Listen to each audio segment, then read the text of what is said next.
Bonsoir à toutes et à tous, bienvenue dans C'est dans l'air. Mais qu'est-ce qui a fait reculer Donald Trump? Le président américain avait fixé un ultimatum à l'Iran, l'ouverture du détroit d'Ormuz sous 2 jours ou le bombardement des installations électriques. Finalement, hier, le chef de la Maison-Blanche s'est donné du temps et a même ouvert la voie à des discussions avec l'Iran. Téhéran a immédiatement démenti l'existence d'un canal de négociation. Le président américain est-il contraint de trouver une porte de sortie face à l'onde de choc économique du blocage du détroit?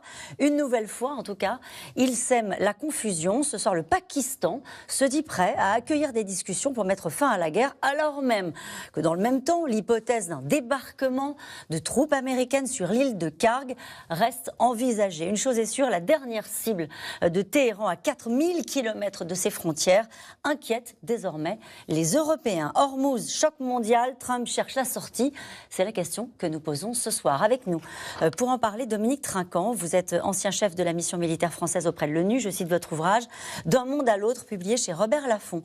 Avec nous ce soir, Alain Boer, vous êtes professeur émérite au CNAM, fondateur du pôle Sécurité, Défense et Renseignement. Votre livre « Trump, le pouvoir des mots » est publié aux éditions First. Avec nous ce soir, Mariam Pirzadeh, vous êtes rédactrice en chef à France 24 et ancienne correspondante à Téhéran de 2014 à 2019. Enfin, Nicole Bachar, vous êtes historienne, politologue, spécialiste des États-Unis. Je rappelle votre livre « Requiem pour le monde libre », publié aux éditions de l'Observatoire. Bonsoir à tous les quatre. Bonsoir. Merci de participer à ce C'est dans l'air en direct. On a besoin de vous ce soir, peut-être plus que jamais, pour essayer de comprendre ce qui est en train de se passer. Je le disais, cet après-midi, le Pakistan dit qu'il veut accueillir des discussions.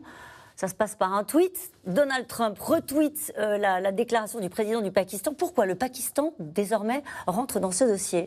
Mariam Pirzadeh. Alors, le Pakistan est entré un peu dans ce dossier parce que c'est un des rares navires qui a réussi à faire sortir du pétrole du détroit d'Ormuz. Enfin, en tout cas, que la République islamique a laissé sortir. Mais il n'y a pas que le Pakistan, effectivement.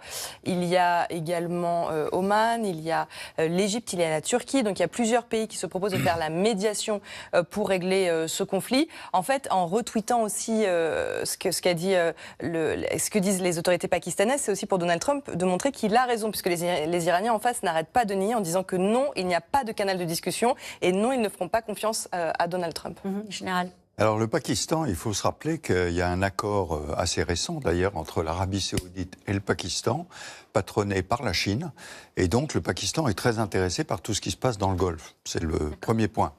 Le deuxième point, c'est qu'il n'est pas seul. Il y a la Turquie aussi qui s'intéresse. Or la Turquie est très proche de l'Iran. Et le lien